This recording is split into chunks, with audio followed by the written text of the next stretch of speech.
We're rolling?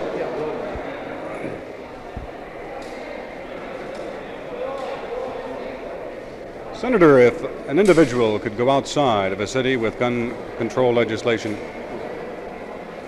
Senator, if a person could go outside of a city with gun control laws such as these being proposed in New York and purchase a rifle or a pistol in the suburbs, what difference would it make that you had that law? The NRA says they are capable of policing themselves. Senator, how do you feel about the 20 observers now being sent by President Johnson to Vietnam? Your former deputy, Mr. Katzenbach, in the Department of Justice, now Undersecretary of State, said yesterday in response to your remarks that those senators who criticize the election process now underway in Vietnam are misinformed. Give me some more listening.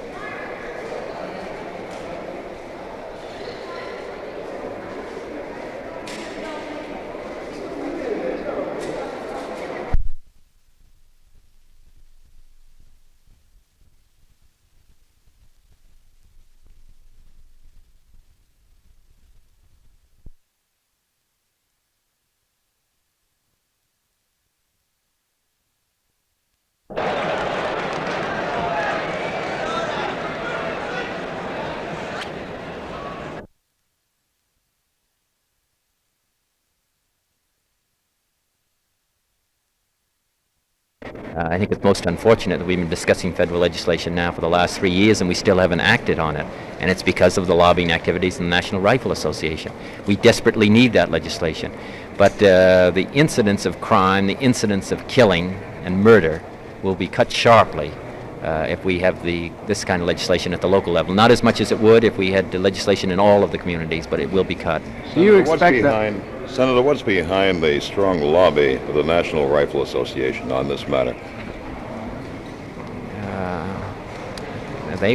I gather, we just want to promote the sale of rifles.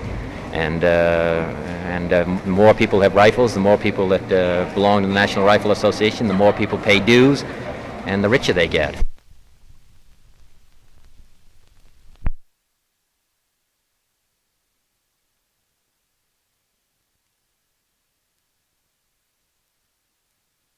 Can local legislation be effective without federal legislation? It can be effective. It would be far more effective if we have federal legislation as well. But it's various, as the Federal Bureau of Investigation has found out and as the President's Crime Commission has demonstrated, those communities which have local legislation have had far less incidents of murder and crime with rifles and shotguns and handguns than those communities that have no legislation.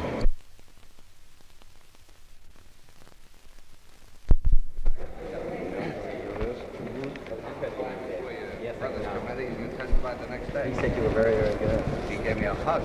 He said you were really very, very good. Right. I tried to get you after this. Oh, because I heard he said that you were good. Anytime you want anything. No, but I tried to call you. And he said that you were really made a great impression. Thanks. Good morning, Senator. Morning, Senator.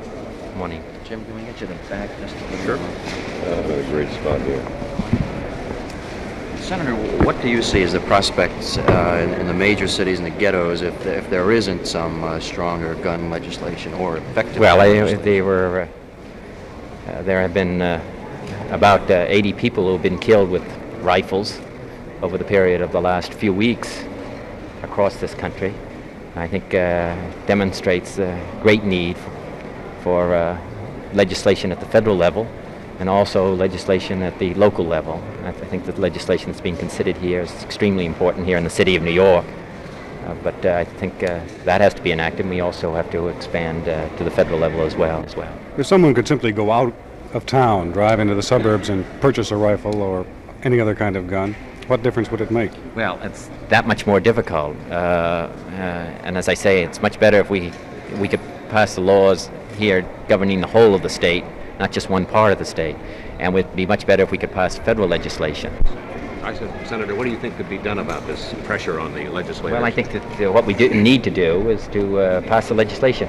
Let me just say, this is not going to prohibit or prevent a person from having a gun. All it does is require, it has a regulation feature. And so, They have national? Do you think they're that strong locally? well, I would hope they would not.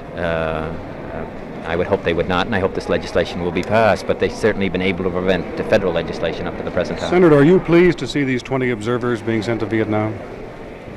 Well, I think that they're a group of distinguished men. I think that, as I said yesterday, I think we will, through newspaper men and through television, we have many observers and within Vietnam who are daily reporting on the situation there. I think to some extent it's taking some steps after the horses left the barn. At least part of the horses, or a good part of the horses, left the barn, because though some of those candidates who would have run have been ruled off the ballot already and are not allowed to participate in the election.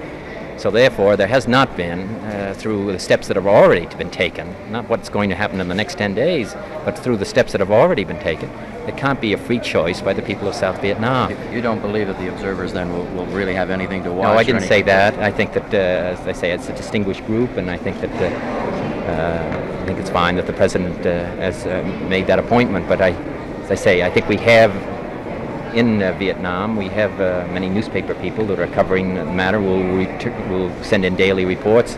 They are experienced and they're knowledgeable about the situation. I think that's been very helpful up to the present time. And secondly, as I say, at least 3/4 of the horses already left the barn, and I think it's too late to lock it. Is this why you wouldn't want to be personally part of such a... Well, let me just say that I haven't been asked. So. Senator, after your remarks yesterday, your former deputy, now Undersecretary of State Katzenbach, said that the senators who have criticized the election process now underway in Vietnam are misinformed. Well, I should have kept him with me. Thank you. Thank you, Senator.